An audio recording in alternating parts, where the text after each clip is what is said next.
mahasiswanya masih belum lengkap ya. Kita tunggu 2 menit lagi ya.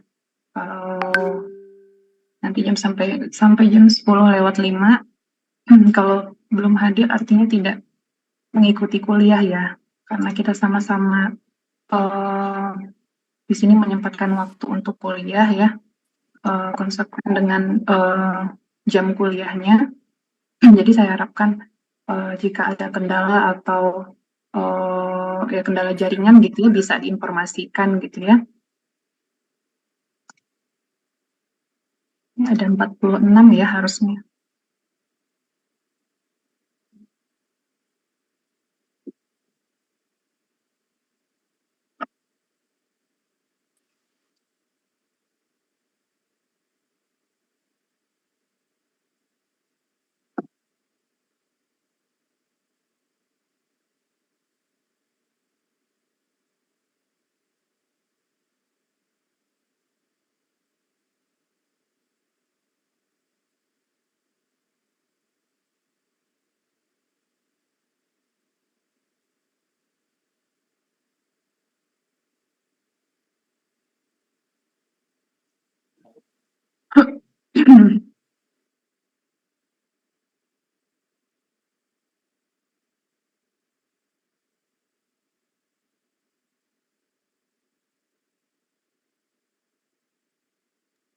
Ini ketua angkatannya siapa ya? Saya dok, Refki dok. Oh ya Refki ya. Refki tolong, ini udah jam 10:05, nanti tolong dicatat ya nama mahasiswanya yang belum hadir ya. Ini saya lihat berarti ada berapa orang lagi ya? Ini ada saya, ada admin dari FK juga ya, 2 ya, berarti artinya 42 orang ya. 42 orang kurang 4 lagi ya Refki ya? Iya dok. Nanti diinfokan ke saya ya, mahasiswanya yang belum hadir. Dan yang sudah hadir harap dinyalakan kameranya, jika berkendala silakan dituliskan di kolom chat ya. Baik, untuk mempersingkat waktu juga ya, karena sudah lewat 6 menit, saya izin mulai kuliahnya. Saya izin share screen terlebih dahulu ya.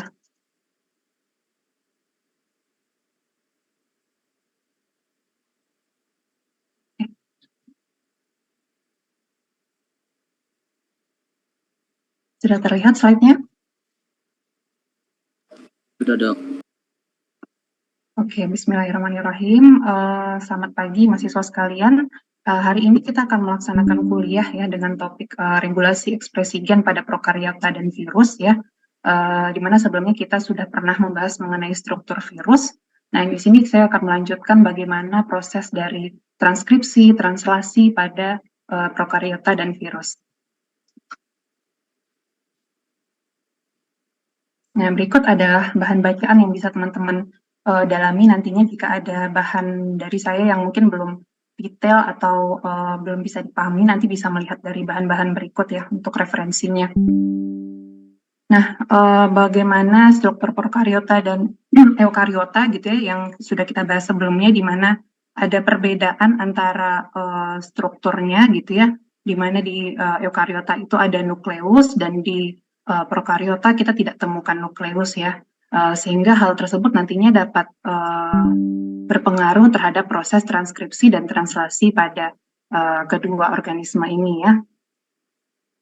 Nah, ini adalah proses dari DNA sampai terbentuknya satu protein gitu ya, di mana pada proses transkripsi DNA akan dibantu oleh tRNA, mRNA, dan lain-lain gitu ya, sehingga nanti akan dihasilkan satu transkrip mRNA gitu ya, dan kemudian nanti akan ditranslasi menjadi protein dan dibantu oleh ribosom gitu ya, menghasilkan protein yang dibutuhkan oleh organisme. Nah, berikut adalah sedikit perbedaan antara proses transkripsi dari mRNA dan proses transkripsi dari eukariot dan prokariot ya. Kalau dilihat dari lokasinya itu berbeda, bahwa di eukariot proses dari transkrip mRNA ya sampai mRNA ini prosesnya ada di nukleus ya. serta ada proses-proses splicing gitu ya, dan proses pematangan dari mRNA lebih lanjut pada eukariot yang tidak kita temukan pada prokariot. Dan nantinya mRNA itu nanti keluar ke sitoplasma baru diproses menjadi polipeptida. Sedangkan pada proses prokariot ini prosesnya lebih sederhana, di mana seluruh dari coding region ya DNA itu dia pada prokariot biasanya semuanya merupakan coding region yang akan ditranskrip gitu ya menjadi mRNA dan selanjutnya ditranslasi menjadi protein dan itu prosesnya berlangsung pada sitoplasma ya. Nah, berikut adalah kita lihat sebentar ya. Ini kehalang ya.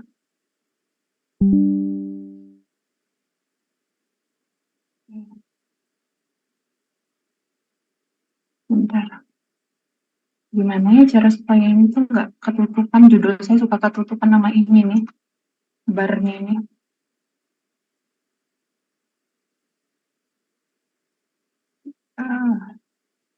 Udah. Oke, jadi ini adalah satu struktur dari RNA polimerase yang teman-teman udah ketahui bahwa ini adalah satu enzim gitu ya yang berperan dalam proses transkripsi pada organisme gitu ya. Dan di sini kita lihat bentuk dari RNA polimerase itu dia punya alfa dan beta subunit gitu ya.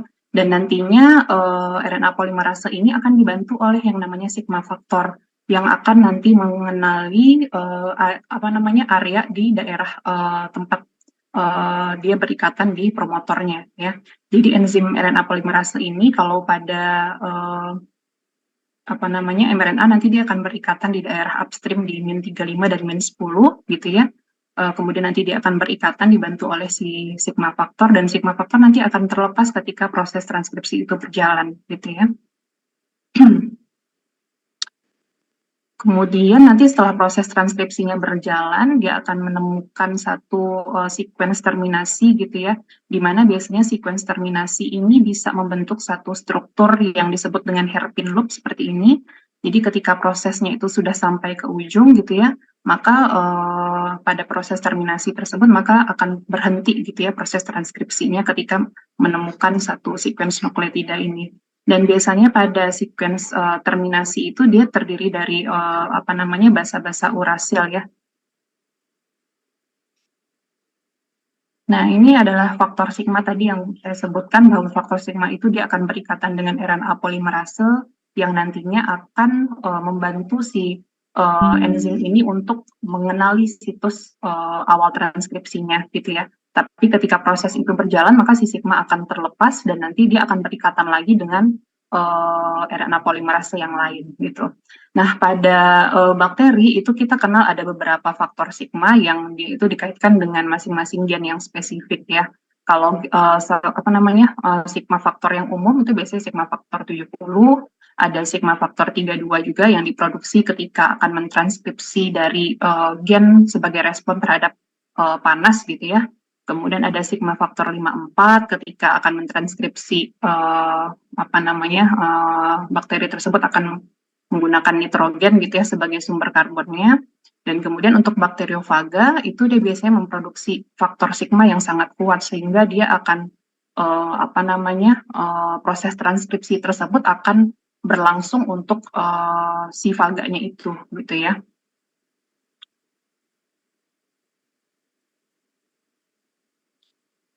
Nah, ini adalah proses transkripsi yang kita ketahui ya, tadi berikatan antara RNA polimerase dan sigma faktor, kemudian dia akan melanjutkan proses transkripsi di coding region-nya gitu ya.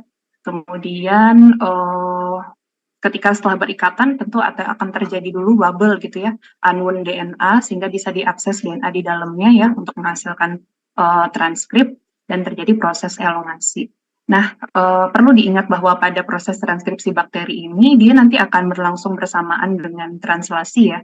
Jadi ketika proses ada mRNA yang sudah jadi gitu ya, maka bagian mRNA tersebut akan langsung ditempeli oleh ribosom dan proses translasinya akan berlangsung. Nah, ini adalah gambaran dari situs promotor ya, perbedaan di prokariot itu dia ada namanya pre-now box ya, untuk satu daerah yang dikenali oleh si RNA polimerasenya. Kalau di eukariot itu kita sebut dengan tata atau Hogness box. Nah, ini adalah jadi setelah proses transkripsi tadi berjalan tentu akan sampai kepada situs terminasi gitu ya, yang tadinya kita sebutkan dan ada dua mekanisme yang bisa yang bisa digunakan untuk proses terminasi itu. Yang pertama itu ada namanya row independent, artinya tidak membutuhkan faktor row untuk terjadinya satu terminasi transkripsi. Jadi dia langsung bisa membentuk satu struktur hairpin loop seperti ini gitu ya, sehingga proses transkripsinya akan berhenti. Tapi kalau misalkan dia tergantung dari faktor row atau row dependent, maka nanti ada satu protein ya yang akan membantu proses transkripsi itu akan berhenti gitu. Jadi kalau tadi saya sebutkan faktor itu kalau kita misalkan kayak faktor sigma gitu ya. Nah, itu adalah satu struktur protein biasanya ya. Jadi kayak faktor row, faktor sigma kalau ada faktornya itu biasa dalam berupa protein strukturnya. Nah, ini adalah inisiasi dari translasi ya, artinya sudah terbentuk mRNA yang matang, kemudian akan diproses menjadi protein yang dibutuhkan ya. Tentunya ketika memulai proses translasi nanti akan ketemu dulu dengan kodon ATG ya, yang untuk mengkode protein metionin, dan biasanya itu tidak setiap setiap proses translasi itu dimulai dengan metionin ya. Kemudian nanti untuk proses translasi mungkin teman-teman juga sudah pernah Recording in progress. melihat ya bagaimana proses translasi itu berlangsung ya. Jadi nanti akan bergeser dan kemudian nanti akan berikatan. Nah, ini nanti sebagai start codonnya, kemudian nanti akan ya AUG-nya, kemudian nanti akan memulai proses translasi. Nah, ini adalah proses translasinya ya, dimulai tadi dari kodon startnya, kemudian nanti ada setelah dikenal, kemudian nanti protein yang dikode oleh kodonnya tadi akan dibawa ya oleh oleh RNA-nya, kemudian dibantu oleh ribosom di sini ya, ada large unit dan ada small subunitnya juga, dan dimana nanti dia akan bergeser dan peptida tersebut akan diikat oleh ikatan peptida ya, ikatan peptida, dan terus berlangsung sampai nanti ke ujung gitu ya, sampai ke codon stopnya. Ya, ini ya sama ya sampai dengan proses codon stopnya, kemudian nanti dia akan bebas gitu ya, ribosomnya juga akan lepas antara large unit dan small subunitnya. Nah, ini sedikit saya balik ke tahap awal transkripsi tadi ya, di mana prosesnya itu tadi terbentuk dulu pelepas pembukaan dari double helixnya, kemudian dimulai proses transkripsi, dan tadi ini hanya untuk mengingatkan bahwa proses transkripsi dan translasi pada prokariot itu berlangsung di lokasi dan waktu yang sama gitu ya. Ketika mRNA-nya sudah terbentuk dari proses transkripsi, maka si protein tadi akan menempel ya pada mRNA-nya, protein ribosomnya akan menempel dan menghasilkan protein gitu ya. Kemudian ini adalah yang disebut dengan growing polypeptida gitu ya, saat proses dari transkripsi dan translasinya itu berlangsung gitu ya, seperti yang sudah kita sebutkan tadi, sehingga nanti terbentuklah satu polypeptida yang komplit. Oke, nah itu tadi gambaran awal bagaimana proses dari transkripsi dan translasi pada prokariot. Nah, selanjutnya kita masuk pada bagaimana si prokariot tadi bisa regulasi dari satu gen yang akan diekspresikan. Nah, jadi sebenarnya dari prokariot tersebut dia bisa mengubah gitu ya, bisa mengubah fungsi dari proses selulernya gitu, tergantung dari lingkungan gitu ya. Ketika dia butuh satu satu molekul, maka dia akan memproduksi gitu ya. Tapi ketika molekul tersebut berlebih ataupun tidak berlebih gitu ya, artinya dia tidak akan memproduksi atau mentranskripsi gen yang mengkode dari protein tersebut. Jadi sangat dipengaruhi oleh kebutuhan gitu ya, karena prokariot itu dia akan melakukan satu proses yang sangat efisien gitu untuk kehidupannya. Nah, biasanya faktor-faktor yang berpengaruh itu bisa dari nutrien, kalau dia kekurangan bahan makan tertentu, atau ada perubahan temperatur, cahaya, toksin, dan lain-lain ya. Sehingga memang dia ada satu eh, ada satu indusernya dulu gitu ya, ada satu yang mendorong dulu untuk dia melakukan satu transkripsi, atau ada sesuatu hal yang mendorong dulu untuk dia bisa melakukan penghentian dari transkripsi tersebut. Nah, sehingga kita bisa kategorikan untuk ekspresi gen pada prokariot ini ada yang bersifat konstitutif, artinya gen itu dia harus selalu tersedia. Jadi ada gen-gen yang selalu ditranskripsi gitu ya. Jadi disebut gennya selalu aktif atau gennya selalu turn on gitu ya. Sehingga proses transkripsi dan sentralisasinya harus terus berlangsung supaya basic kehidupan dari si prokariot tadi bisa berjalan gitu ya. Ketika ini dia tidak berjalan, maka itu akan berpengaruh terhadap kehidupan dari si bakterinya gitu ya. Nah, ini biasanya pada gen-gen yang housekeeping genes gitu ya, gen-gen yang gen-gen dasar yang harus harus selalu diproduksi gitu ya supaya fungsi selulernya bisa berjalan gitu ya. Seperti tRNA, RNA, ribosomal protein, nah itu harus selalu ada. Jadi itu masuk ke ekspresi gen yang konstitutif. Nah, kemudian ada yang disebut dengan ekspresi gen yang inducible atau repressible. Artinya kalau inducible ya, normalnya itu dia dalam kondisi yang inaktif. Artinya dia akan aktif ketika ada molekul yang menginduksi sehingga nanti baru diproses dan berlangsung transkripsinya gitu ya. Nah, ini biasanya pada enzim-enzim katabolik ya, yang akan mendegradasi satu molekul. Jadi molekul besar menjadi molekul kecil gitu. Nah, ini biasanya pada ekspresi gen yang inducible ya. Sedangkan kebalikannya itu pada proses yang gen repressible, artinya dia itu normalnya membuat transkripsi ya. Jadi kalau misalkan proteinnya itu tersedia dalam jumlah banyak, maka nanti dia akan direpresif atau ditekan transkripsinya. Jadi pada dasarnya gen inducible dan repressible ini tergantung dari ketersediaan dari molekulnya, gitu ya. Tadi kalau inducible itu dia awalnya tidak aktif dan akan diinduksi ketika ada molekul indusernya, sedangkan repressible dia akan akan off ketika molekulnya tersebut tersedia dalam jumlah banyak. Nah, di sini adalah skemanya bagaimana satu gen inducible dan repressible gitu ya. Nah, di sini kita akan melihat adanya satu protein repressor ya di bagian upstreamnya. Ketika pada protein repressor ini ketika tidak ada inducer, maka dia dalam kondisi yang menekan dari proses transkripsi. Jadi gitu ya. Nah, ini menekan proses transkripsi, dia akan berikatan di sini ya, di daerah operatornya, sehingga proses transkripsinya tidak bisa berjalan. Tapi ketika ada indusernya berupa molekul yang akan menginduksi dari transkripsi, maka si represor proteinnya ini akan menjadi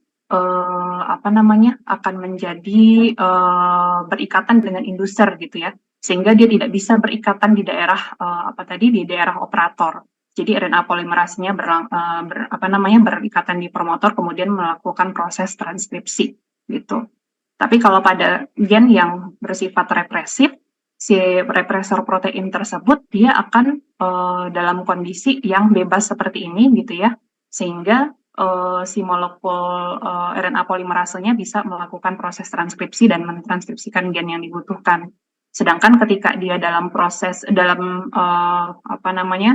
ketika molekulnya tersebut banyak terbentuk gitu ya, maka si molekul tersebut bertindak sebagai represor yang akan berikatan dengan proteinnya gitu, kemudian dia akan berikatan di operator dan men-stop dari proses transkripsi. Nanti kita lihat lebih lanjut. Nah, jadi pada dasarnya untuk satu prokariot itu dia punya satu cara gitu ya, punya satu mekanisme dari gennya tersebut untuk bisa meregulasi ya.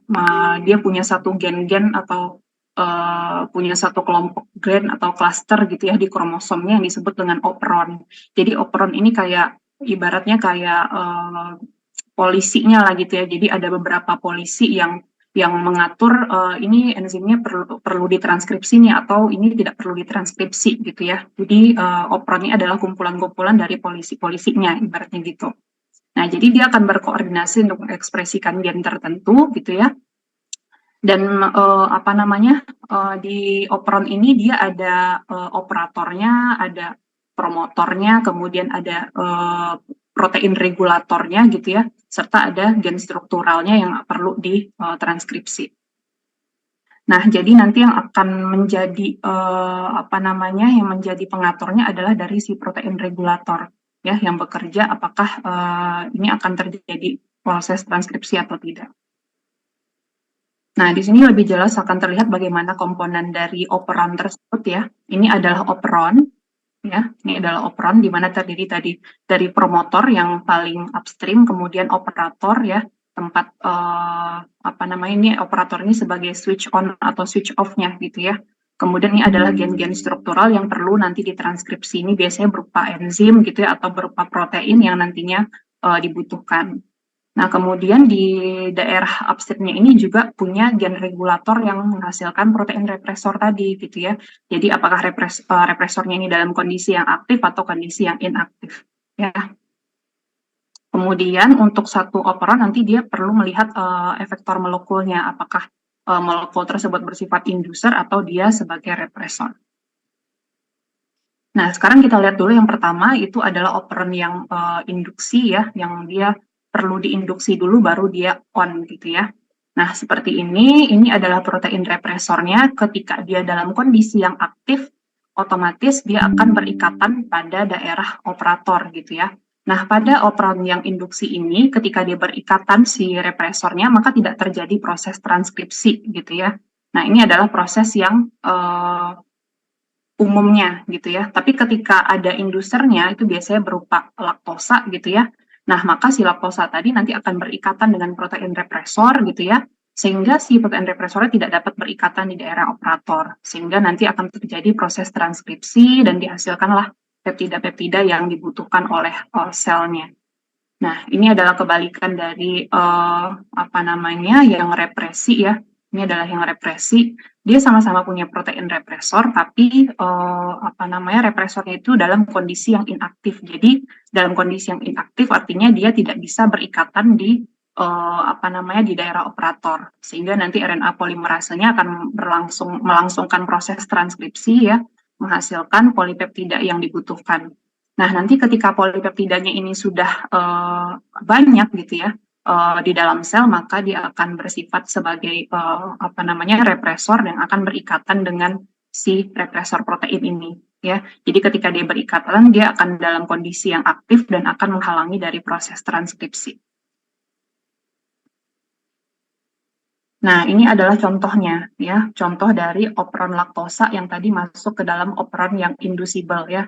Kalau kita lihat dari komponen-komponennya tadi mulai dari ada regulator gennya yang awal di sini, kemudian ada promotor dan operator, kemudian ini adalah gen strukturalnya. Jadi gen struktural pada operon laktosa ini berupa enzim-enzim untuk memecah laktosa gitu ya, dari enzim beta galaktosidase dan lain-lain yang berfungsi untuk mendegradasi dari laktosa. Jadi kalau laktosanya ada, baru si operon ini akan ditranskripsi gitu gennya. Nah, ini adalah prosesnya ya. Kita lihat lebih lanjut bagaimana operon laktosa tadi bisa berjalan. Ketika tidak ada indusernya, otomatis transkripsi tidak akan berjalan. Jadi ini adalah protein represor ya. Protein represornya ini dia nanti akan berikatan di daerah operator dan menghalangi dari proses transkripsi gitu. Tapi ketika si laktosanya ada, laktosa sebagai induser, maka indusernya tadi berikatan nih dengan si represor ya. Ketika dia berikatan dengan protein represor, maka proses transkripsi dari gen-gen di operonnya akan berlangsung gitu ya, dihasilkan enzim-enzim galaktosidasenya, sehingga nanti ini adalah berarti terbentuk satu protein-proteinnya gitu ya. Nah, untuk satu operon laktosa tadi sebenarnya ada mekanisme lain yang mengatur bagaimana ekspresi dari si laktosa tadi ya, atau kita sebut dengan represi katabolit.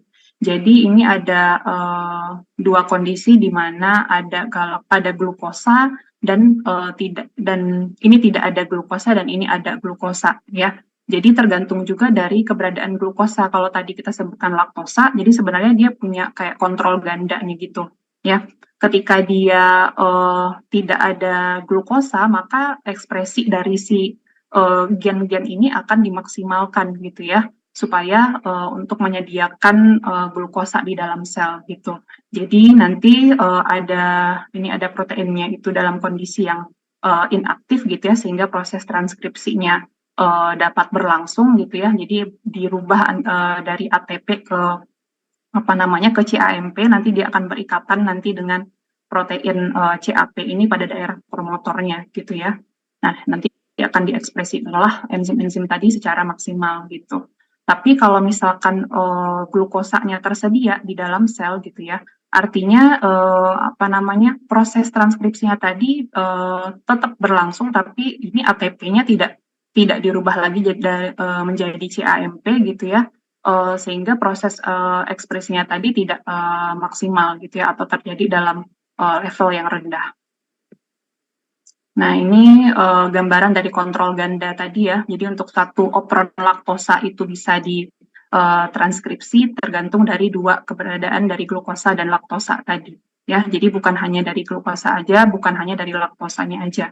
Artinya kalau di dalam sel itu dia mempunyai laktosa dan glukosa, otomatis operonnya jadi off gitu ya. Karena di dalam selnya ada glukosa gitu ya, walaupun laktosanya tersedia.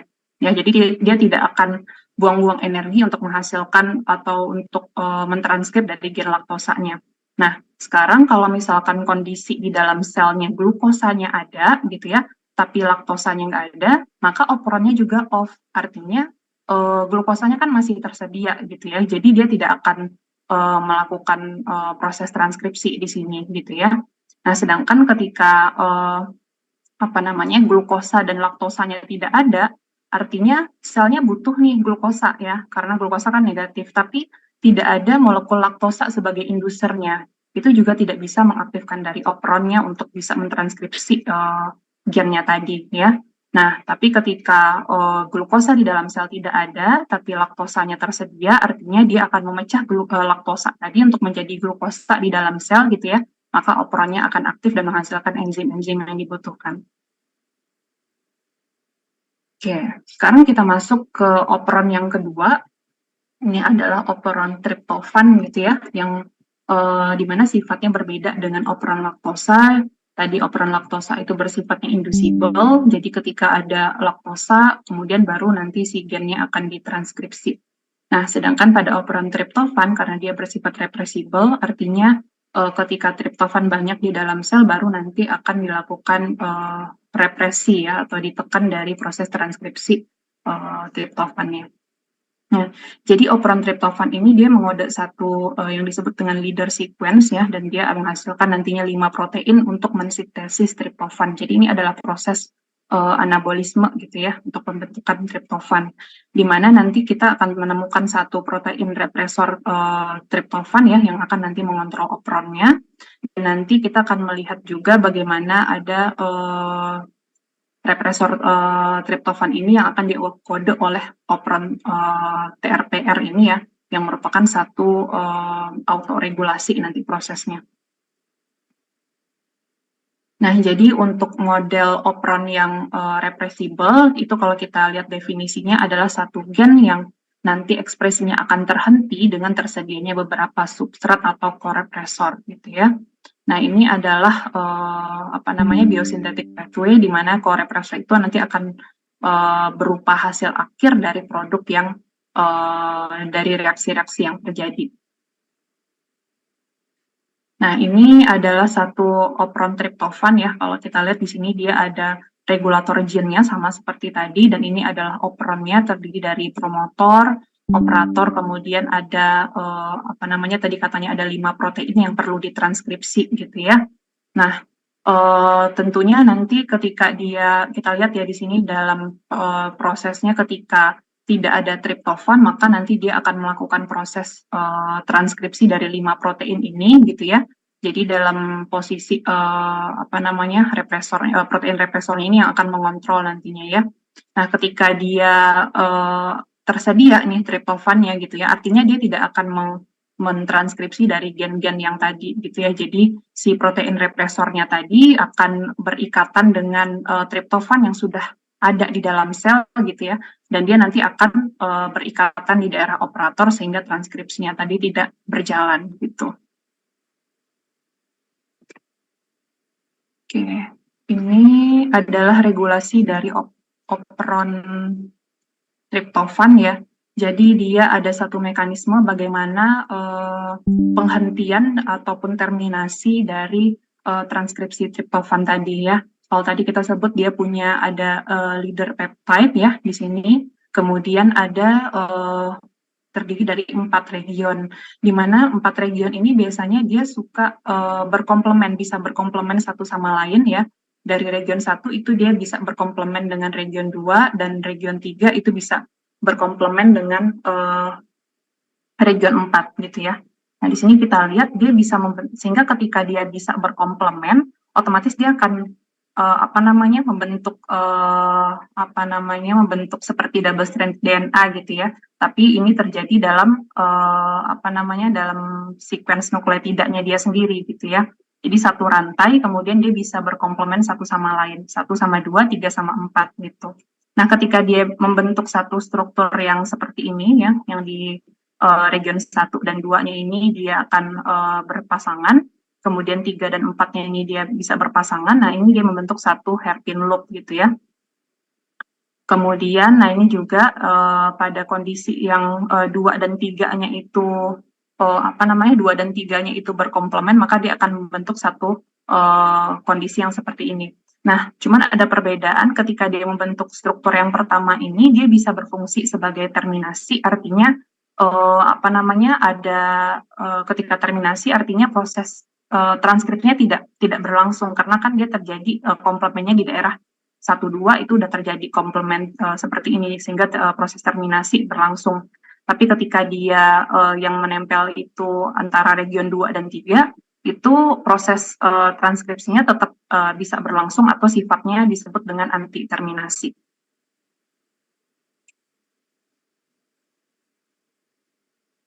Nah, ini tadi yang kita sebutkan ada yang bersifat sebagai terminasi ataupun yang anti terminasi. Nah, ini dalam kondisi ketika sudah dilakukan proses transkripsi gitu ya, di mana ribosomnya membantu dari proses transkripsi dan membentuk satu leader peptide gitu ya, maka nanti pada kondisi triptofan yang tinggi di sini dia akan membentuk satu transcription terminator gitu ya, yang contohnya tadi membentuk satu struktur hairpin tadi yang akan menghentikan dari proses transkripsinya gitu. Tapi kalau pada kondisi yang kedua ini adalah proses ribosomnya tersebut bisa melakukan proses transkripsi, tapi di sini dia menemukan satu anti terminator ya, dia berbentuk hairpin juga tapi bersifat anti terminasi, artinya dia bisa berhenti dulu sebentar gitu ya untuk menunggu proses selanjutnya. Jadi nanti ketika ini terjadi nanti pada kondisi triptofannya itu rendah, jadi perlu melakukan satu pembentukan triptofan gitu ya, sehingga proses transkripsi gennya harus berjalan, sehingga nanti di awalnya berhenti dulu di sini, kemudian nanti proses transkripsinya akan dilanjutkan gitu ya, karena memang selnya itu butuh gitu. Jadi ini adalah satu mekanisme atenuasi namanya ya, atau mekanisme terminasi pada prokariot ketika dia butuh, kemudian dia akan melanjutkan proses transkripsinya, tapi ketika triptofannya tinggi, dia akan melakukan satu terminasi dari transkripsi. Nah, ini seperti skematik tadi ya, dari gambaran yang tadi bahwa ketika triptofannya itu sudah banyak terbentuk, maka dia akan membentuk satu hairpin loop yang bersifat sebagai terminator dari proses transkripsi gitu ya. Tapi ketika dia dalam kondisi yang rendah triptofannya, maka prosesnya tersebut dapat diteruskan gitu ya untuk mentranskripsi dari mentranskripsi dari gen-gennya tadi gitu ya, walaupun dia juga membentuk hairpin loop, tapi hairpin loop-nya ini bersifat sebagai anti-terminator gitu ya. Jadi nanti dia hanya berhenti sebentar, kemudian nanti RNA polimerasenya terus akan berjalan. Jadi kita dapat simpulkan bahwa pada prokariot itu dia hanya mentranskripsi gen yang hanya dibutuhkan saja gitu ya. Tujuannya untuk menghemat energi dan meningkatkan efisiensi dari selnya gitu. Dan perubahan dalam regulasi ekspresi gennya itu tadi tergantung dari kebutuhan nutriennya gitu ya terhadap kondisi-kondisi lingkungan yang ada di sekitarnya. Nah, untuk bakteri sebelumnya ada yang mau ditanyakan dulu nggak sebelum kita masuk ke virus?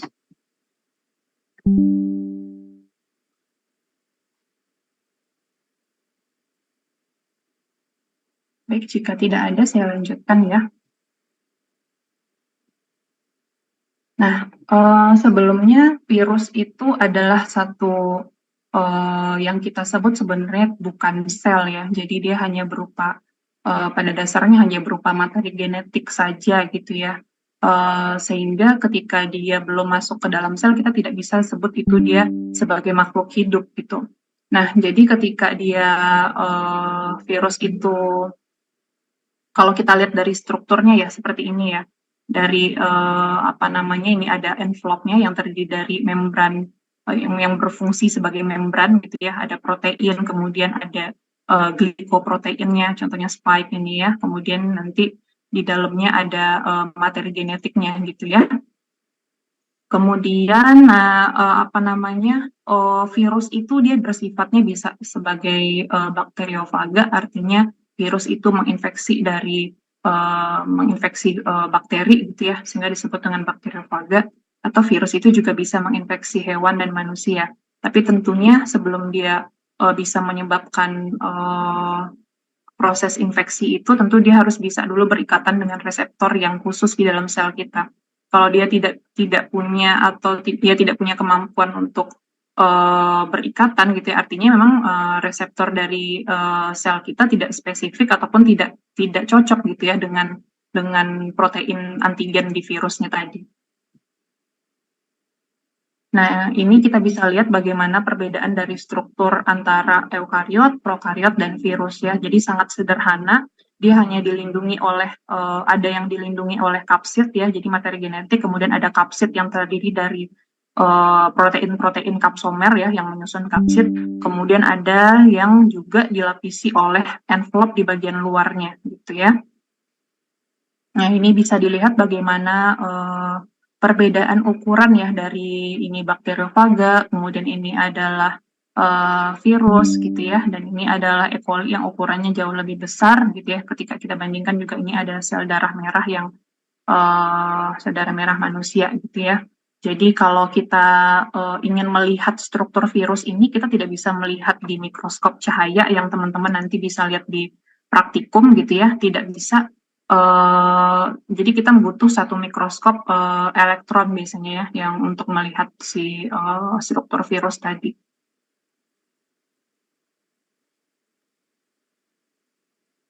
Nah, jadi ini ya, untuk melihat virus butuh satu fasilitas yang lebih advance gitu ya, nggak bisa dengan mikroskop cahaya. Dan mungkin teman-teman pernah tahu kalau kita untuk mengisolasi satu mikroba gitu ya, khususnya bakteri, kita bisa menggunakan satu medium gitu ya, di mana medium itu berisi nutrisi-nutrisi yang bisa menunjang hidupnya si bakteri gitu.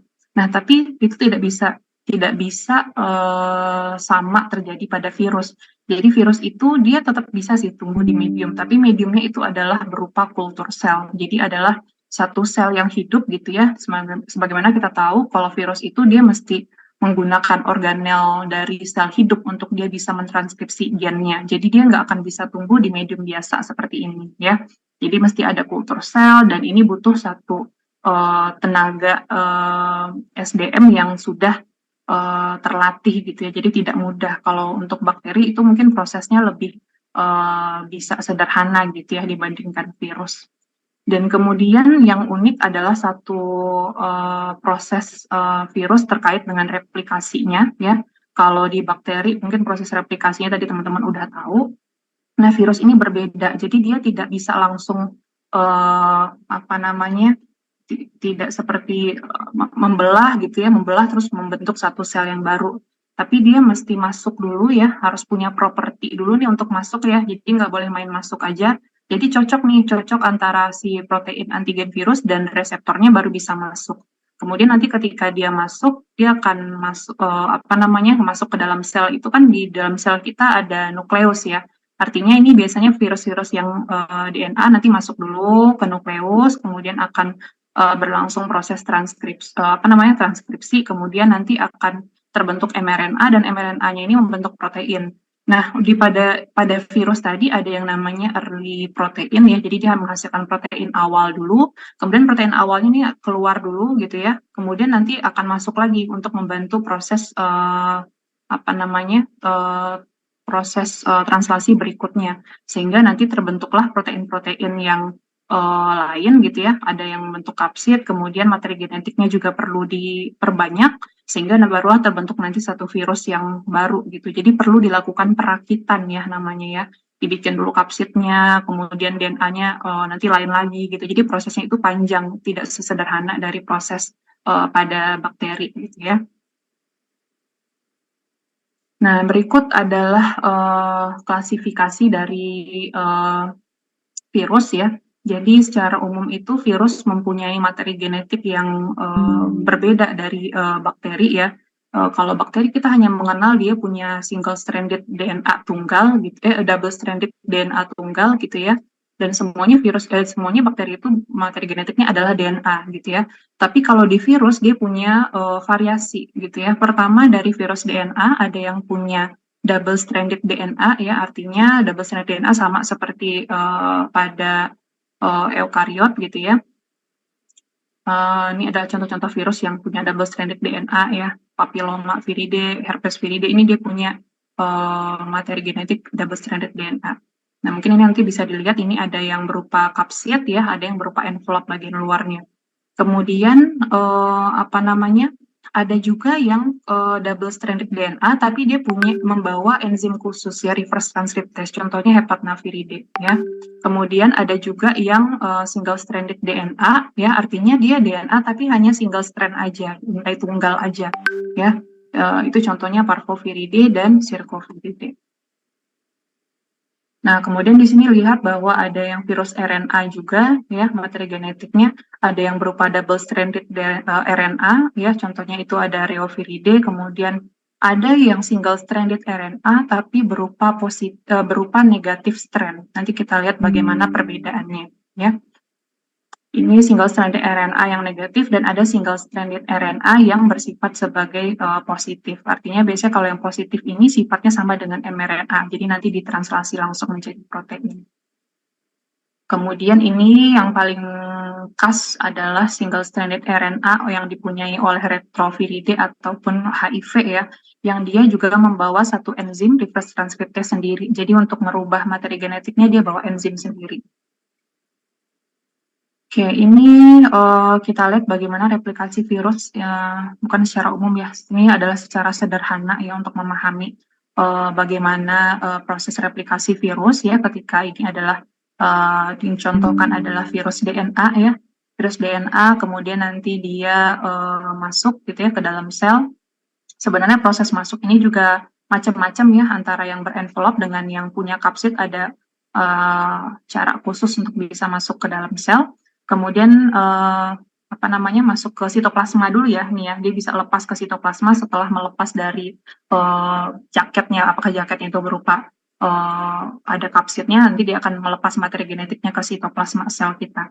Nah, nanti virus DNA itu harus masuk ke dalam nukleus ya, seperti biasa, seperti pada eukariot ya, DNA itu masuk dulu ke dalam nukleus untuk bisa ditranskrip menjadi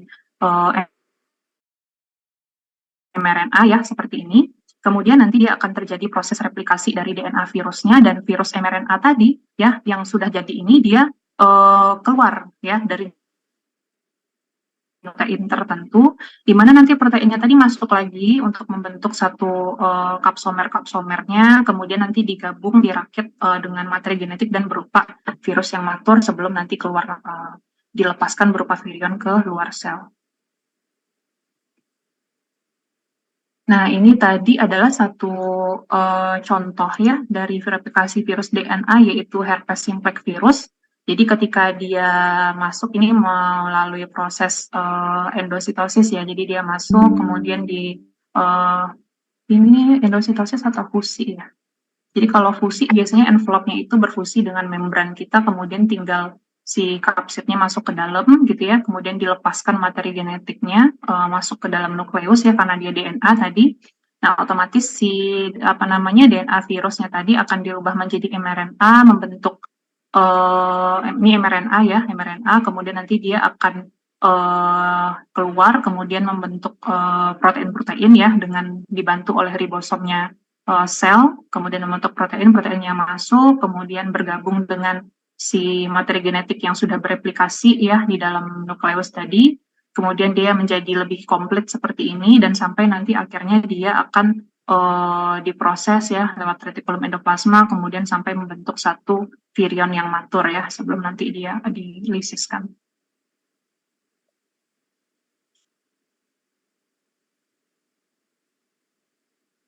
Nah, ini kita masuk kepada contohnya pada replikasi virus RNA yang positif, yang single strand ya. Jadi virus RNA yang single strand itu punya proses replikasi yang berbeda gitu ya. Jadi prosesnya itu nih ketika virusnya masuk ya, virus RNA positif ini sifatnya sama dengan mRNA. Artinya kalau sudah dalam bentuk mRNA tinggal ditranslasi jadi protein. Jadi dia nggak perlu masuk ke nukleus gitu ya, karena dia sudah bersifat sebagai mRNA.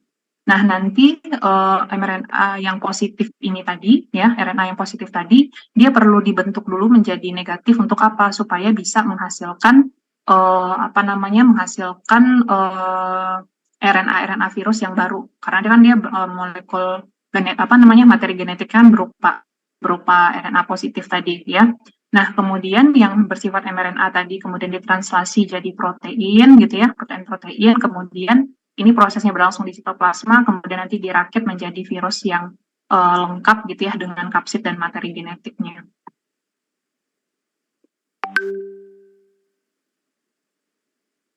Nah, ini adalah contoh lebih lanjut ya kalau RNA virus itu dicontohkan dengan satu virus yaitu picornavirus tadi ya. Dia perlu mRNA-nya tadi ditranslasi menjadi protein-protein gitu ya, menjadi protein-protein. Kemudian nanti dari mRNA tadi diubah jadi ada yang diubah jadi negatif, kemudian yang negatif itu untuk template genom yang baru gitu ya, RNA positif yang baru gitu. Kemudian nanti baru dirakit dengan komponen-komponen protein yang lain ya, membentuk satu virion, kemudian dia akan keluar dari sel. Nah, bedanya apa dengan RNA virus yang negatif ya, yang single strand tapi dia sifatnya negatif. Nah, ini biasanya dibuat dulu jadi positif RNA. Jadi dari RNA yang negatif dirubah dulu jadi RNA positif, kemudian baru ditranslasi menjadi protein ya. Jadi dia tetap prosesnya ada di sitoplasma gitu ya, tapi dari materi genetiknya perlu diubah menjadi yang positif terlebih dahulu, kemudian baru dirakit seperti tadi. Nah, ini adalah proses dari single-stranded RNA yang dari HIV ya. Jadi dia membawa satu enzim reverse transkriptase yang untuk merubah dari single-stranded RNA-nya tadi, kemudian dia bisa membentuk satu molekul DNA gitu ya. Kemudian nanti dia akan sampai nanti prosesnya ini dari early single stranded, kemudian akan sampai ke complete gitu ya. Sampai nanti yang DNA yang komplit tadi masuk ke dalam nukleus ya. Artinya kalau semua virus DNA harus masuk ke nukleus dulu gitu ya untuk diproses menjadi transkrip mRNA-nya. Nah, yang menjadi khas dari virus HIV ini adalah dia bisa berintegrasi gitu ya. Jadi berupa provirus namanya. Jadi provirus itu dia adalah integrasi dari virus DNA virusnya, kemudian berintegrasi dengan kromosom dari sel gitu ya. Sehingga nanti DNA ini akan ditranskrip membentuk mRNA ya. Ini sudah berintegrasi kemudian membentuk mRNA dan mRNA-nya akan keluar, kemudian nanti bersamaan dengan protein-protein lain yang ditranskrip dari gennya ini, ya, membentuk kapsid dan membentuk satu struktur virus yang baru. Nah,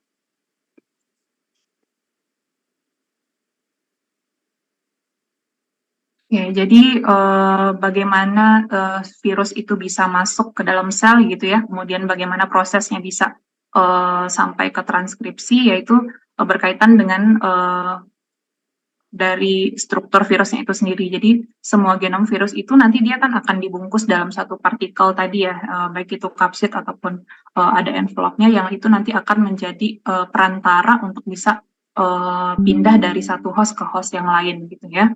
Dan di mana virus itu dia mengandung genom yang di dalam materi genetiknya itu mengandung informasi untuk bisa menyebabkan infeksi gitu ya pada sel yang susceptible. Susceptible itu artinya yang cocok atau yang peka dan sel yang permisif gitu ya, sehingga dia bisa menginfeksi dan masuk ke dalam selnya. Nah, kemudian satu virus itu bisa menginfeksi, prosesnya mulai dari penempelan ya, penempelan pada reseptornya tadi, kemudian memasukkan keseluruhan partikel virusnya gitu ya. Kemudian informasi genetik virusnya tersebut bisa dikode oleh enzim dan organel sel, dan kemudian terjadi proses translasi dari mRNA virus oleh ribosom host dan ada replikasi genom, perakitan, dan sampai pelepasan dari partikel tadi ya. Sehingga kalau misalkan virus itu berhasil gitu ya melewati semua prosesnya tadi, baru dia bisa menginfeksi satu host dan bisa mentransmisikan ke host yang lain. Ini adalah secara umum bagaimana mekanisme dari sintesis RNA virus ya. Tadi dari virus, jadi semua dari virus yang punya materi genetiknya berupa RNA gitu ya. Ini kecuali retrovirus. Nah, dia itu di dalam genomnya punya gen yang mengode untuk RNA dependent RNA polimerasenya gitu ya, untuk dia bisa mereplikasi genom baru dan membentuk mRNA-nya ya. Kemudian sintesis genom dan mRNA itu dari hampir seluruh virus itu terjadi di sitoplasma ya kalau untuk virus yang RNA. Kemudian untuk virus yang RNA negatif dan double stranded RNA itu dia harus memiliki RNA polimerase sendiri. Jadi karena RNA virus itu tidak dapat ditranslasi oleh mesin transkripsi sel gitu ya. Jadi virus yang menginfeksi itu dia harus mempersiapkan diri nih gitu ya. Kalau dia berupa DNA ya artinya dia bisa menggunakan mesin sel transkripsi kita. Tapi kalau misalkan dia adalah RNA yang negatif gitu ya atau double stranded RNA, dia harus mempersiapkan sendiri enzimnya gitu ya. Baik itu dia bawa enzim sendiri atau dia gennya itu mengandung kode-kode untuk RNA polimerasenya gitu. Nah, kemudian di sini adalah bagaimana mekanisme dari sintesis RNA virus ya, syaratnya ada 2, di mana selama proses replikasi tersebut harus keseluruhan genom yang di-copy gitu ya, tidak boleh ada sequence yang hilang gitu. Kemudian produksi dari mRNA virus tersebut dapat ditranslasi oleh mesin seluler gitu ya, secara efisien. Nah, ini adalah sebagai contoh adalah satu siklus reproduksi dari simian virus ya. Jadi dia itu ketika masuk kemudian dia berupa virus DNA ya. Kemudian nanti materi genetiknya masuk, DNA masuk ke dalam nukleus untuk menghasilkan satu mRNA, dan mRNA-nya itu nanti akan di proses transkripsi berupa membentuk satu protein gitu ya.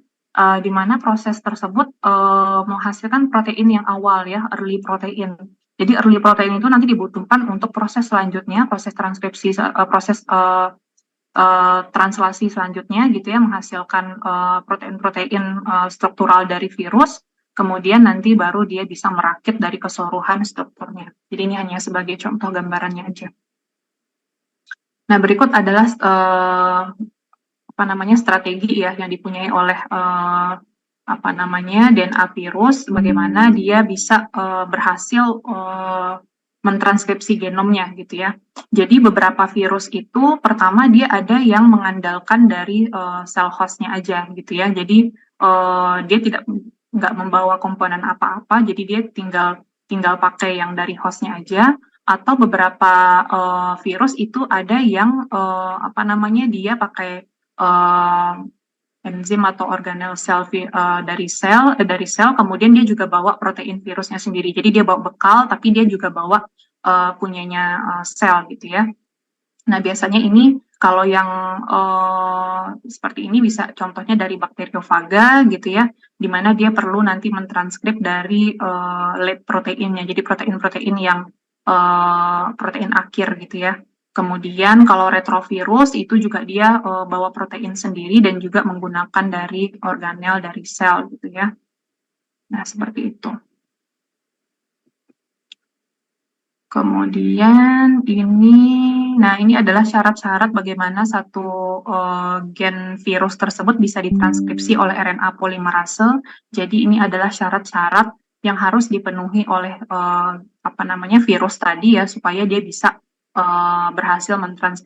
berhasil ditranskripsikan gennya gitu ya. Jadi pertama dia harus kalau contohnya nih ya, kalau untuk adenovirus dia mesti bisa dulu nih memasukkan genomnya ke nukleus. Artinya kalau genomnya nggak memenuhi syarat, nggak bisa masuk ke dalam sel gitu ya. Jadi dia harus berupa double stranded DNA dulu yang linear, kemudian baru bisa ditranskripsi ke dalam sel. Ini ada contoh-contoh yang lainnya, nanti bisa teman-teman baca ya.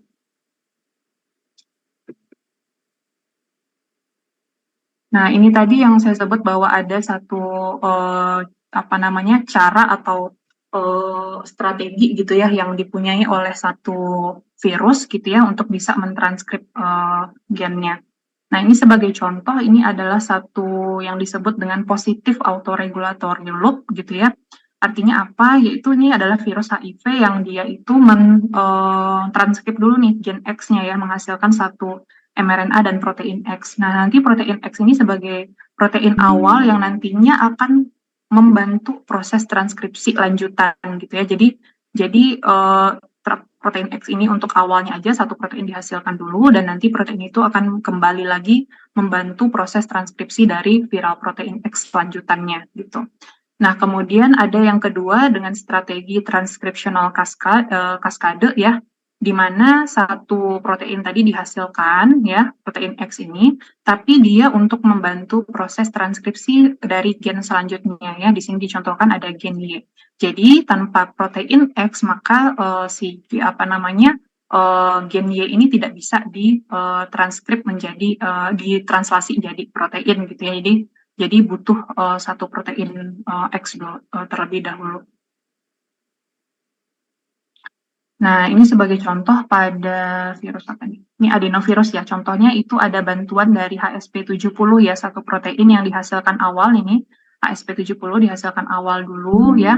Kemudian nanti HSP70 ini untuk membantu proses transkripsi selanjutnya gitu ya. Jadi ini yang pertama, kemudian nanti dengan bantuan HSP70 tadi nanti bisa menghasilkan protein-protein lanjutan untuk struktur virusnya. Nah, kemudian selain regulasi yang tadi, ada lagi namanya regulator dari NF-kappa B. Jadi di dalam sel kita itu ada yang disebut dengan NF-kappa B berupa satu protein yang mengatur dari bagaimana proses transkripsi di dalam sel gitu ya. Jadi dengan ada bantuan NF-kappa B ini nanti akan proses dari transkripsi dan translasi protein itu akan berjalan dengan baik gitu ya kalau NF-kappa B-nya ditranskripsi. Jadi ada satu protein regulator juga yang dipunyai sel ya, yang dipunyai oleh sel. Nah, ini adalah sebagai contoh tadi yang kaskade transkripsi, ini dicontohkan pada virus DNA. Jadi ini adalah protein yang dihasilkan ya ini oleh simian virus 40. Jadi dia menghasilkan dulu satu protein LT ini untuk nantinya membantu dari sintesis DNA virusnya gitu ya, sehingga baru nanti dihasilkan protein-protein yang lain gitu ya, dan melengkapi dari struktur virusnya.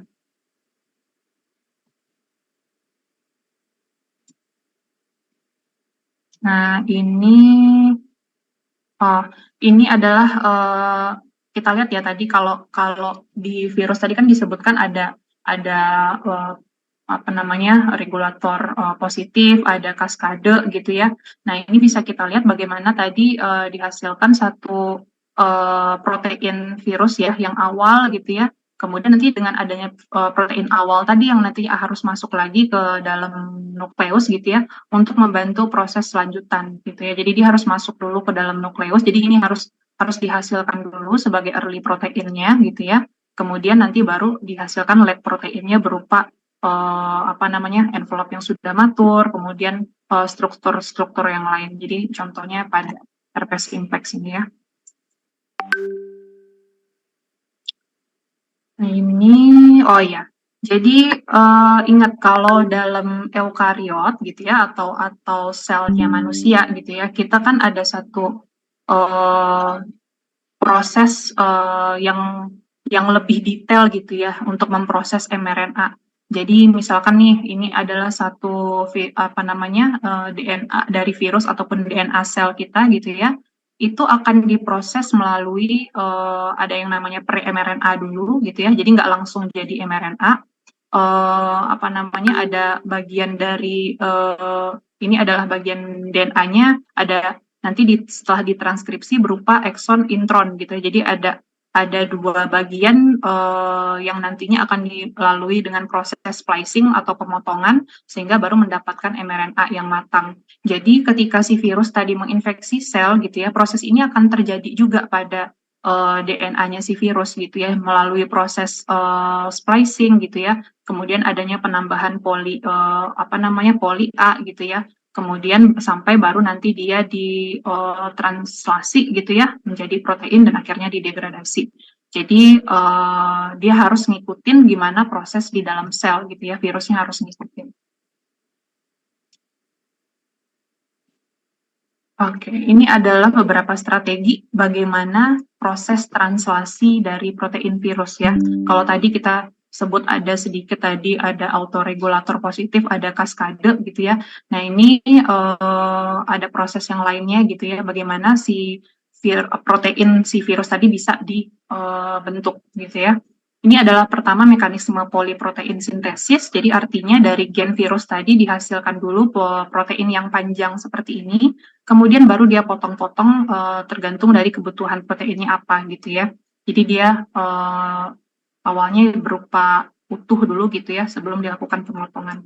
Kemudian ada yang disebut dengan leaky scanning yang awalnya dia berupa jadi ada yang missing gitu ya start codonnya yang awalnya mulainya dari agak masuk dulu ke ujung gitu ya membentuk protein yang pertama, kemudian nanti dari protein yang pertama tersebut dia bisa membentuk satu protein yang baru dengan start codon yang full gitu ya, itu yang disebut dengan leaky scanning.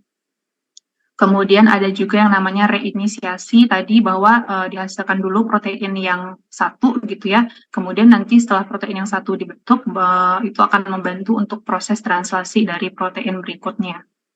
Kemudian ada juga namanya supresi terminasi, jadi proses translasinya itu berlangsung sampai ada terminatornya gitu ya, ada terminasinya. Tapi ketika protein tersebut sudah terbentuk yang pertama, dia justru akan bisa melanjutkan proses dari translasinya itu membentuk protein yang lebih utuh, protein yang kedua. Nah, kemudian ini adalah yang unik yang dipunyai oleh retrovirus ya, ribosomal frame shifting. Jadi dia itu pada mRNA-nya itu ada satu daerah yang overlapping gitu ya, sehingga daerah yang overlapping tadi bisa membuat protein yang berbeda gitu ya. Ada yang proteinnya sampai ujung sini, kemudian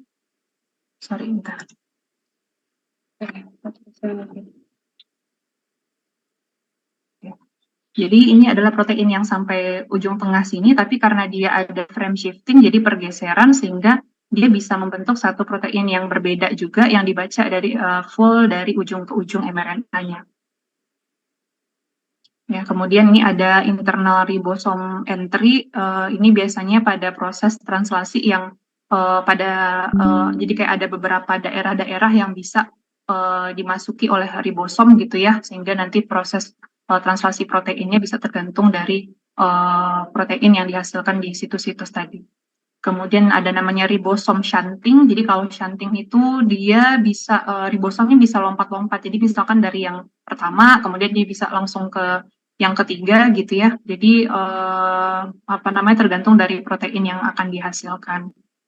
Kemudian ini adalah internal inisiasi yang diperantarai oleh tRNA gitu ya. Nih sebenarnya hampir sama juga. Dia bisa menghasilkan protein yang berbeda tergantung dari mulainya tRNA-nya masuk dari mana gitu ya. Jadi ada kayak struktur gitu yang membantu untuk proses translasinya sehingga menghasilkan protein yang berbeda. Kemudian yang terakhir ini adalah bisistronic mRNA. Jadi kayak ada dua daerah yang bisa ditranslasi gitu ya. Kemudian menghasilkan satu protein ya. Oke, selanjutnya kita masuk ke bakteriofaga. Mungkin kalau di awal tadi saya sudah sebutkan bahwa bakteri yang diinfeksi oleh virus gitu ya, maka kita sebut dengan bakteriofaga gitu ya. Nah, jadi untuk bakteriofaga ini dia mempunyai siklus litik dan siklus lisogenik gitu ya, tergantung dari kondisi lingkungan ataupun kondisi dari si sel hostnya gitu ya. Si sel hostnya di sini adalah si bakteri gitu, karena si virusnya kan numpang dengan si bakteri gitu ya, menggunakan organel dari bakteri untuk dia bisa hidup. Tapi kalau misalkan kita lihat pada siklus litik gitu, artinya dia virusnya dalam posisi yang tidak aman sehingga dia tidak bisa bereplikasi ya. Jadi dia tidak dalam siklus yang reproduktif gitu. Sorry saya salah. Kalau siklus litik artinya si sel bakterinya lisis gitu ya. Artinya si virus punya kesempatan untuk merusak ataupun keluar kemudian bereplikasi gitu ya di dalam sel. Karena kondisinya memungkinkan, mungkin si bakterinya bisa kalah gitu ya sama si virus, sehingga virusnya bereplikasi menggunakan tadi organel-organel dari bakteri, bikin virus baru, perakitan gitu ya, sehingga nanti sel dari bakterinya lisis gitu, kemudian dia akan keluar. Nah ini adalah fase yang, sehingga kalau kita sebut siklus litik itu adalah tahapan dari apa namanya fase yang virulen gitu ya dari si faganya tadi. Nah, ini mungkin bisa dilihat lebih jelas bagaimana tadi ini si bakteri ya, ini adalah E. coli sebagai hostnya. Kemudian nanti si virus tadi dia bisa menginfeksi itu, melepaskan dari materi genetiknya ke sel bakteri, kemudian dia nanti akan menghasilkan ya ditranskrip, kemudian menghasilkan protein-protein dari si faganya. Kemudian kalau dia sudah dalam proses seperti ini adalah siklus yang litik gitu ya, sehingga dia bisa keluar gitu ya, membentuk kalau udah komplit seperti ini dia bisa keluar dan menginfeksi sel yang lain. Nah, kemudian ini adalah dari siklus yang lisogenik gitu ya. Jadi faganya itu biasanya bisa jadi tidak terjadi proses replikasi. Jadi dia hanya menitipkan genom virusnya tadi ke genomnya si bakteri. Jadi dia berintegrase tadi ya, seperti yang di retrovirus tadi. Nah, kemudian ada juga yang disebut dengan faga lambda yang dia bisa menggunakan dua siklus, yaitu litik dan lisogenik gitu ya. Kemudian tadi sudah bahwa dia dalam proses lisogenik itu dia akan berinkorporasi ya materi genetiknya ke si bakteri, dan kita sebut itu dengan stage profaga ya kalau dia sudah berinkorporasi. Ini adalah faga lambda ya, yang kemudian ini adalah dia bisa apakah akan siklusnya litik ataupun siklusnya lisogenik. Jadi itu tergantung dari kondisi lingkungannya gitu ya. Kalau dia memungkinkan untuk litik, maka dia akan bereplikasi secara aktif, kemudian membentuk virion-virion yang baru gitu ya, membentuk faga yang baru. Tapi kalau dia dalam kondisi yang sedang tidak menguntungkan, jadi dia hanya menitipkan si genomnya gitu ya, jadi dia hanya berupa profaga dengan integrasi genom ke bakteri, dan ketika nanti dia akan bereproduksi, nanti ini si genomnya akan sama seperti profaga ini ya, jadi ada sebagian dari materi genetik virus yang ada di dalam si bakterinya. Jadi ini adalah gambaran dari protein-protein ataupun bagian dari genom si virus gitu ya, yang bisa nantinya mengatur apakah dia akan masuk siklus litik atau dia masuk ke siklus lisogenik. Jadi hal itu diperantarai oleh protein CRO ini ya, protein CRO dan lambda repressor ini. Nah ini nanti bisa dilihat. Mana sih? Oke, ini nanti bisa dilihat bagaimana tadi si alpha repressor ini dia akan mengontrol switching dari siklusnya, apakah nanti ini akan berlanjut ke siklus lisogenik gitu ya. Ini diatur oleh si alpha repressor, sedangkan untuk yang siklus litik itu dia akan dikontrol oleh protein CRO-nya gitu ya, untuk bisa masuk ke siklus yang tadi. Kemudian ini adalah bagaimana si bagaimana si faga tadi ya, dia juga menggunakan sigma faktor yang dipunyai oleh bakteri ya, untuk dia bisa mentranskrip, kemudian nanti menghasilkan early genes, kemudian nanti dari dari early genes tadi menghasilkan satu early protein yang nanti akan membantu proses transkrip selanjutnya dari middle genes-nya. Begitu seterusnya sampai protein middle genes-nya akan membantu dari transkrip dari late genes-nya, seperti itu. Jadi prosesnya seperti kaskade tadi ya. Nah, ini adalah gambaran dari strategi dari virus HIV tadi ya, bagaimana dia bereplikasi, karena ini berkaitan dengan kemampuan integrasi dari virus HIV ya, untuk menginkorporasi dari genomnya. Ini seperti ini, dia awalnya masuk dulu ya melalui fusi, karena ini dia punya envelope, jadi dia biasanya masuk lewat fusi dari membran selnya dengan membran virus dengan membran sel hostnya, kemudian nanti akan masuk nih materi genetik atau ya materi genetiknya, kemudian karena ini dia viral RNA ya ataupun RNA yang punya materi genetik berupa virus yang punya materi genetik berupa RNA. Nah, si retro ini dia modal ya gitu ya. Dia bawa enzim sendiri karena dia harus merubah RNA-nya dulu nih untuk jadi DNA supaya bisa masuk ke dalam nukleus gitu ya. Jadi dia membentuk nanti sampai akhirnya membentuk double stranded DNA masuk gitu ya ke dalam ke dalam nukleus. Dan satu lagi dia bawa bukan hanya satu enzim aja, jadi dia ada integrase juga yang bisa membantu dari penggabungan dari si genom virus dengan si hostnya gitu ya, sampai nanti dia menghasilkan protein-protein dan membentuk satu struktur virus yang lengkap.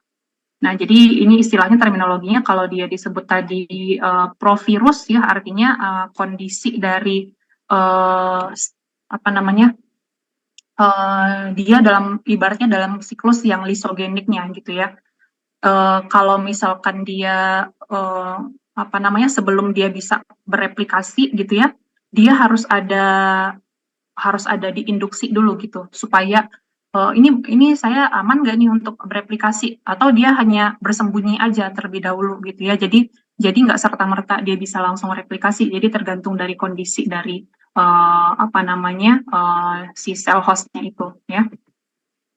Nah, jadi ada yang pada struktur dari si HIV tadi ada satu bagian di genomnya yang disebut dengan LTR atau long terminal repeat yang mengatur gitu ya kapan dia dalam proses transkripsinya gitu ya, dalam proses transkripsinya itu ada yang ngatur.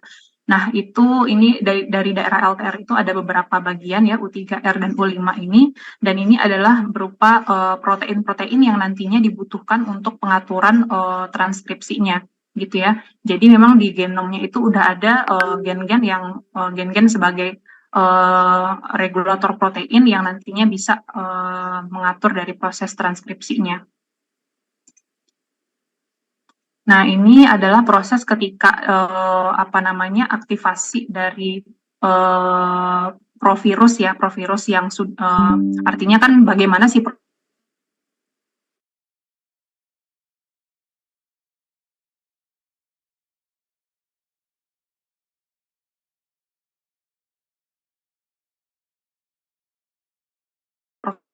misalkan nanti kita lihat di sini.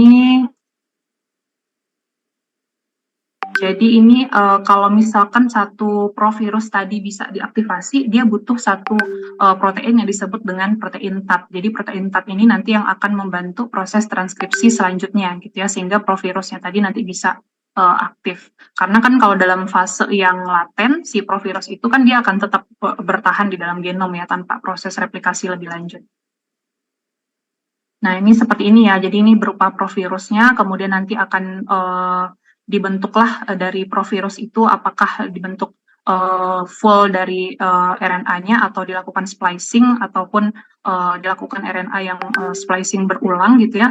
Kemudian nanti dihasilkan dari virus yang dari provirus yang awal ini nanti akan membentuk protein yang ada protein ref dan ada protein TAT gitu ya, tergantung. Jadi dua protein ini dibutuhkan untuk proses transkripsi ataupun proses dari aktivasi dari si provirus tadi gitu ya. Jadi proses ini akan terjadi ketika sel T kita sudah terstimulasi gitu ya. Nah, kemudian ini adalah bagian dari virus HIV juga. Kita tadi tahu bahwa dia itu adalah virus RNA yang ternyata dia punya daerah yang overlap tadi ya, yang kita sebut dengan slippery sequence. Artinya kalau misalkan ada slippery sequence, jadi ada sebagian dari ada dua protein yang nantinya bisa terbentuk dari sequence RNA virusnya ini ya, yang mungkin awalnya dia itu hanya mentranslasi bagian sini sehingga membentuk satu protein gap gitu ya. Tapi karena dia ada slippery sequence, jadi dia bisa membentuk protein yang lainnya, yaitu protein yang GAG dan yang POL gitu ya. Jadi bergabung antara dua protein tadi gitu ya. Ini akibat adanya frame shifting tadi ya, ada daerah yang overlap. Gitu. Nah, jadi ini adalah kesimpulannya secara ringkas bagaimana proses replikasi virus pada virus HIV ya. Tadi dia berupa RNA, kemudian harus dirubah dulu menjadi DNA, kemudian setelah jadi DNA harus berbentuk double strand DNA terlebih dahulu sehingga bisa masuk ke dalam nukleus dan berintegrasi dengan kromosom sel gitu ya. Nah, ketika dia terstimulasi, nanti baru dia bisa mentranskripsikan protein-protein virusnya, kemudian membentuk protein struktural yang dibutuhkan untuk membentuk satu virus yang baru, sehingga proses replikasinya bisa terjadi di dalam sel. Baik, mungkin kuliahnya itu aja dari saya. Dari nggak ya? Oh ya, udah. Kita berapa lama ini? Kita sampai jam 12 ya. Mungkin dari teman-teman ada yang mau ditanyakan dari kuliahnya? Jika ada yang ditanyakan, boleh raise hand. Karena materinya cukup panjang ya dan kayaknya ribet ya. Terlalu banyak aturan gitu ya, karena memang setiap organisme itu dia punya satu mekanisme yang beda-beda gitu ya.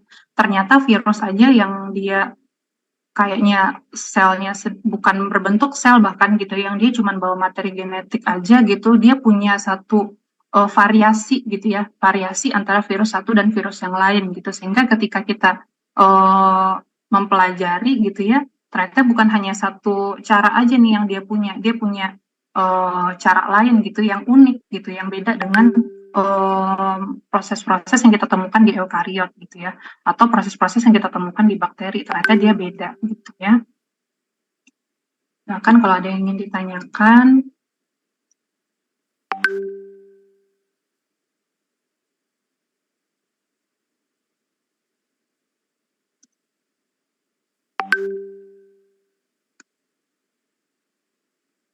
Ref, ini mahasiswanya lengkap ya? Udah lengkap ya? Udah lengkap. Kalau regulasi yang pada eukariot udah belum kuliahnya?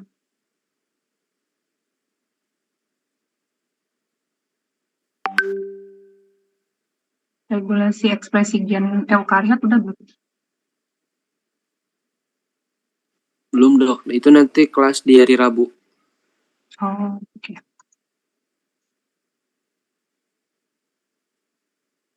Nggak ada pertanyaan? Atau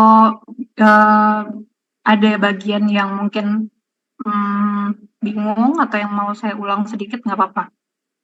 Karena nanti kalau udah ujian saya nggak bisa ngasih penjelasan. Jadi sebelum ujian pastikan teman-teman sudah bisa memahami gitu ya. Mungkin detailnya ada yang miss tadi, mungkin bisa dibaca lagi. Tapi kalau untuk selama kuliah saya masih bisa memberikan gambaran yang lebih jelas.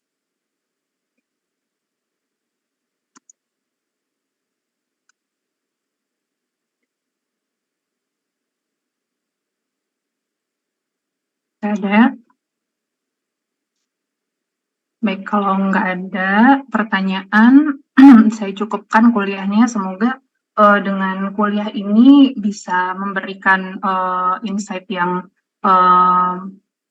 harusnya insight-nya bertambah ya.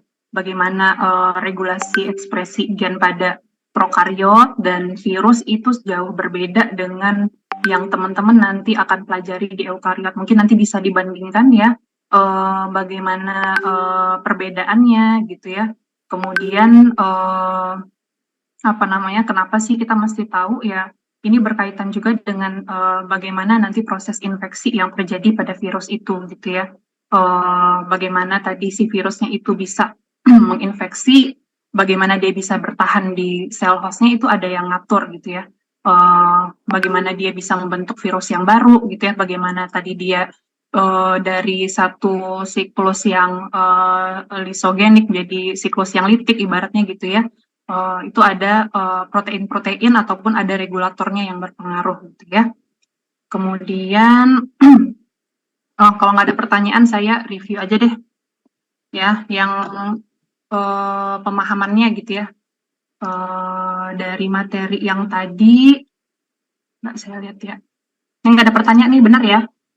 Artinya kalau nggak ada pertanyaan udah paham nih sama materinya ya, karena nggak ada yang bertanya artinya nggak ada yang bingung. Atau nggak ada atau bingung mau nanya apa? Iya, kayaknya bingung mau nanya apa. Oke, kalau gitu kita review aja ya. Kalau yang tahu atau yang mau berpendapat silakan.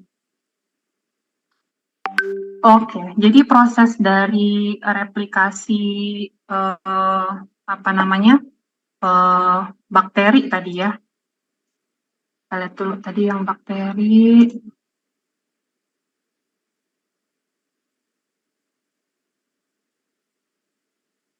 Enzimnya dibantu oleh apa ya proses transkripsinya?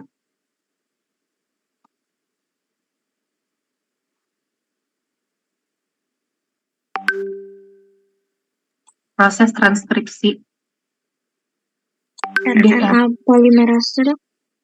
Oke, RNA polimerase, benar ya? Oke, setuju ya semua? Ada RNA polimerase. Oke, RNA polimerase itu dibantu oleh siapa untuk dia bisa nempel ke promotor tadi? Sigma faktor, Dok. Sigma faktor, Veronica ya? Oke, sigma faktor kemudian akan melanjutkan proses apa namanya transkripsi ya. Jadi si sigma faktor sini RNA polimerase nempel di sini gitu ya. Itu sigma faktor. Tapi nanti kalau dia udah jalan ya ditinggal gitu ya, mandiri gitu. Ntar sigma faktor nempel lagi ke apa namanya RNA polimerase yang lain gitu ya. Kemudian kalau di bakteri bagaimana proses dia terjadinya terminasi? Ada yang ingat? Dibantu oleh apa ya? Kan transkripsi nggak mungkin jalan terus dong. Tentu ada tahapannya nih untuk berhenti. Dibantu oleh apa tadi?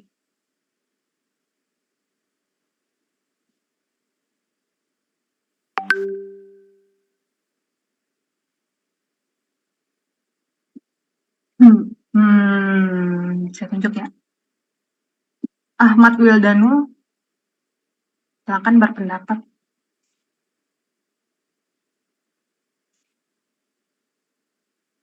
Maaf dok, bisa diulang nggak pertanyaannya?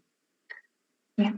Jadi proses transkripsi pada bakteri itu dia kan harus berhenti ya, harus ada terminasinya ya. Nah, masih ingat nggak tadi dibantu oleh apa terminasinya sehingga proses transkripsinya bisa berhenti. Caranya gimana?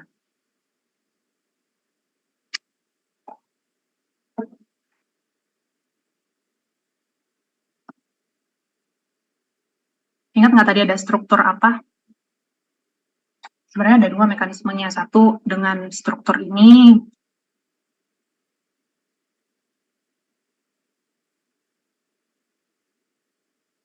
Ada yang mau berpendapat yang lain? Yang bantu Ahmad Wildan?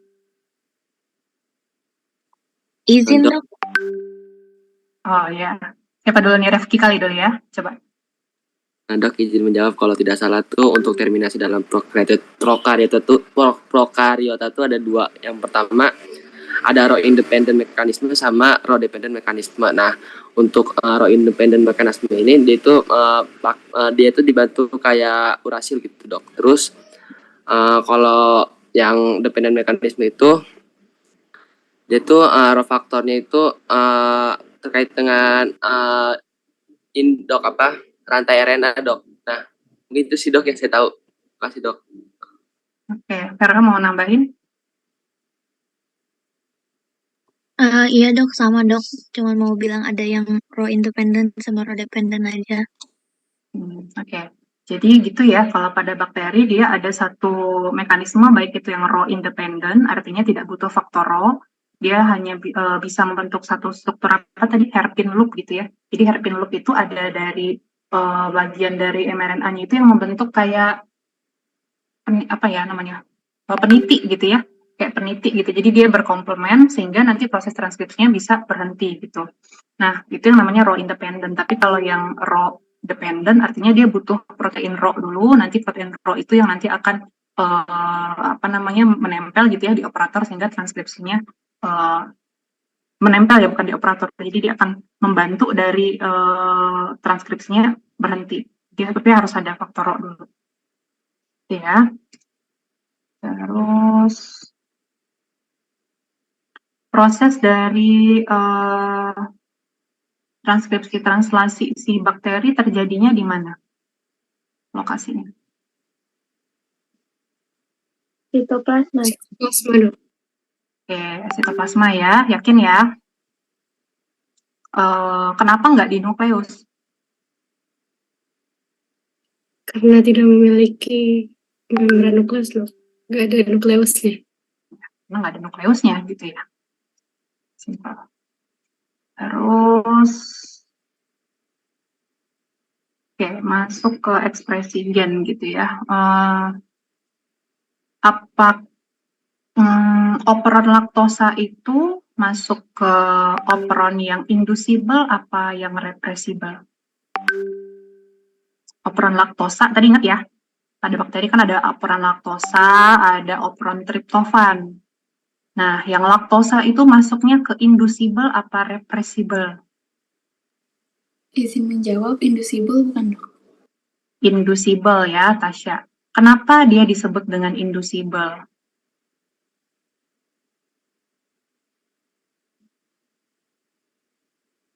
Atau apa yang teman-teman tahu tentang operon yang inducible?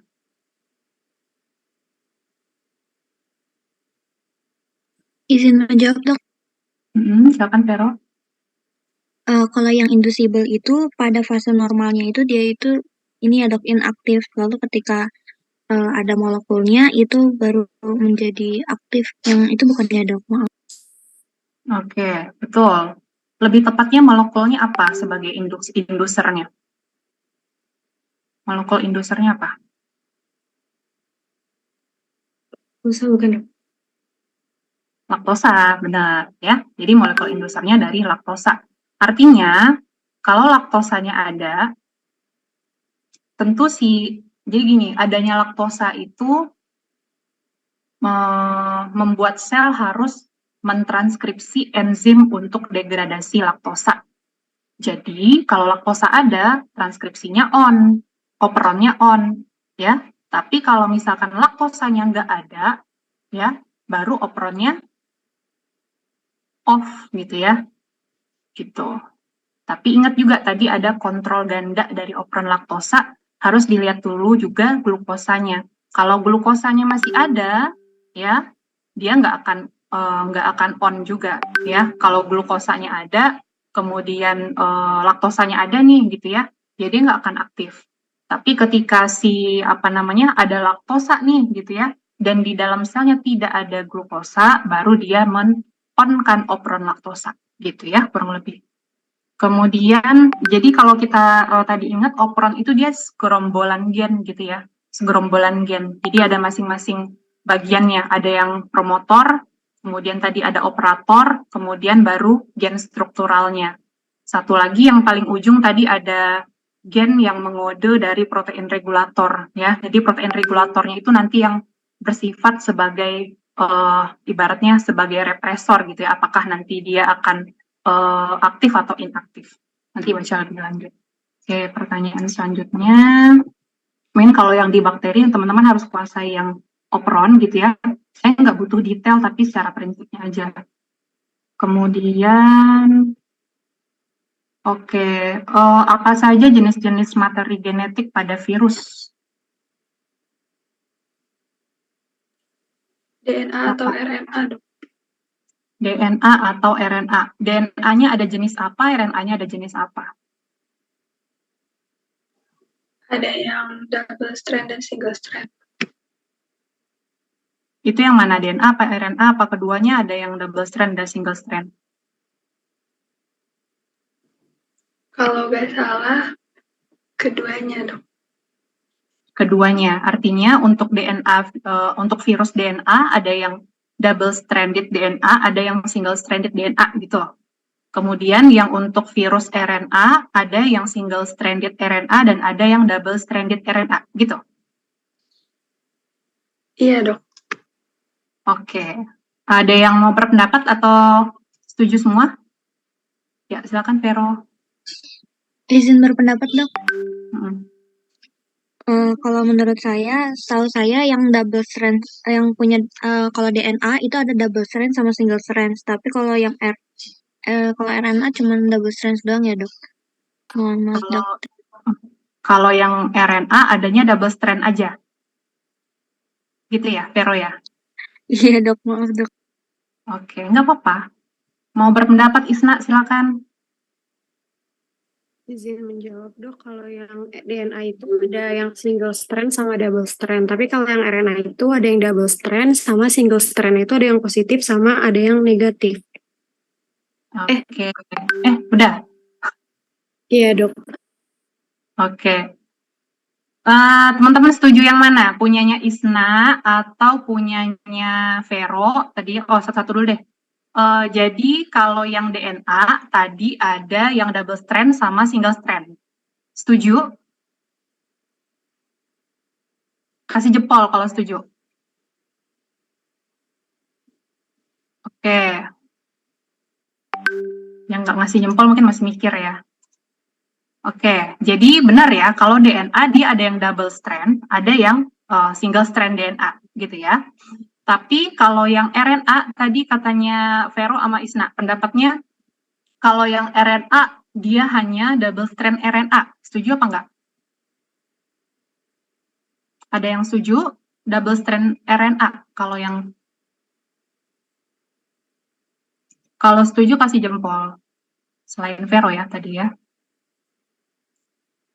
Oke, sekarang pendapat yang kedua, kalau RNA itu tadi ada yang double strand, ada yang single strand, di mana yang single strand itu ada yang positif, ada yang negatif. Setuju? Yang setuju siapa? Pinkan. Yang lain? Yang lain gimana? Yang lain ada pendapat? Kalau ada pendapat lain silakan ya. Siapa tahu saya yang belum baca. Oke, jadi banyak ya. Ya, nggak banyak juga sih, cuma berapa orang. Jadi kalau yang RNA itu dia punya single strand dan double strand ya.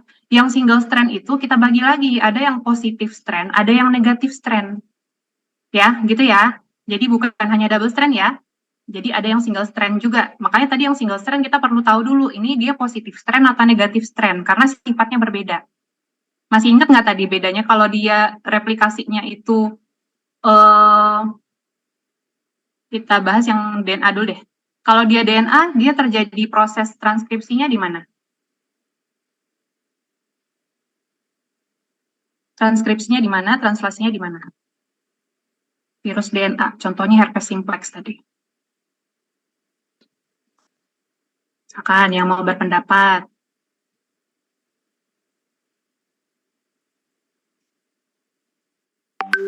Di mana proses transkripsi DNA menjadi mRNA-nya, artinya di mana prosesnya? Kan pilihannya cuma 2 berarti. Silakan Tasya.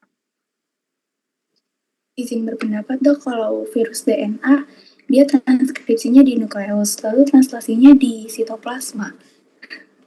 Oke, artinya kalau dia DNA, prosesnya akan sama dengan eukariot nantinya ya.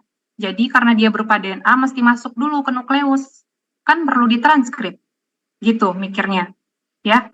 Kalau dia RNA, ya, kalau dia RNA, beda ya dengan eukariot. Artinya proses proses transkripsi translasinya nggak akan sama dengan eukariot. Nah sekarang lihat dulu dia RNA positif apa negatif. Kalau dia RNA, pokoknya atas nama virus RNA aja, itu pasti prosesnya terjadi di sitoplasma, ya. Nah cuman kalau dia RNA positif, itu sifatnya sama dengan apa tadi? RNA positif sifatnya sama dengan apa? mRNA bukan dok? Ya, tepat. Jadi virus yang RNA positif itu materi genetiknya sama dengan mRNA. Jadi dia langsung diproses jadi protein. Ya, itu satu. Tapi kan selain proses jadi protein si RNA-nya tadi kan harus diperbanyak.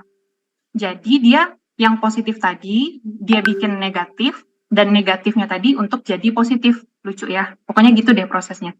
Jadi karena dari yang negatif tadi dia bisa membentuk positif yang banyak-banyak gitu. Ya, singkatnya begitu. Sedangkan kalau yang negatif RNA ya, dia sama prosesnya di sitoplasma juga tapi nanti dia harus membentuk dulu RNA yang positif. Baru nanti dia ditranslasi jadi protein. Ya. Karena secara prinsipnya untuk memahami replikasi virus gitu ya, bagaimana virus tadi bisa berhasil, dia itu harus memenuhi syarat dulu, ya. Kalau dia DNA dia bisa langsung bisa masuk nukleus, tapi kalau dia berupa RNA dia harus menyamakan dulu prosesnya dengan proses sel manusia atau proses dari sel hostnya. Kalau dia nggak bisa menyamakan, artinya prosesnya nggak akan berlanjut gitu ya, replikasinya nggak akan berlanjut.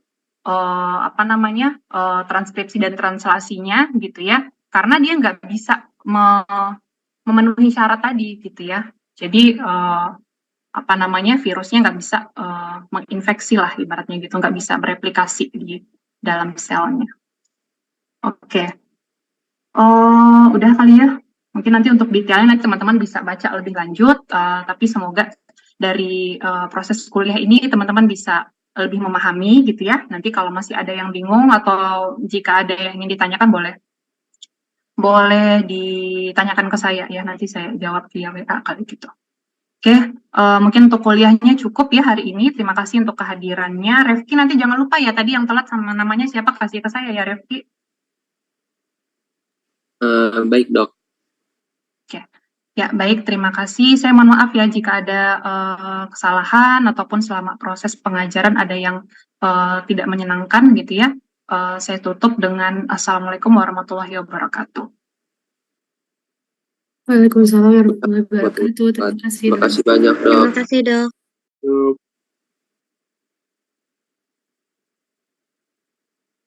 Recording stopped.